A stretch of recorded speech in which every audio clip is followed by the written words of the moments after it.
Hello বন্ধুরা, দেখুন এই পরোটার মধ্যে কীরকম লেয়ার হয়েছে। এবার এর মধ্যে একটা চাটনি বানিয়েছিলাম, সেটা হচ্ছে ধনেপাতা আর দেওয়া পুদিনা পাতা, তেঁতুল আর দিয়ে আদা দিয়ে।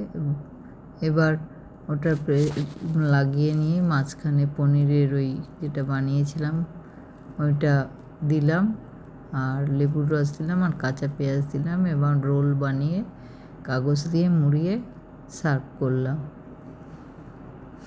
দেখুন আরেকটা করানো দেখাবো।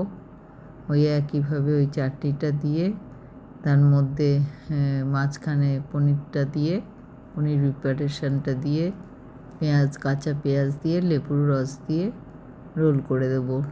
এইভাবে আপনারা করবেন। এটাই হচ্ছে পনির কাঠি রোল। নমস্কার।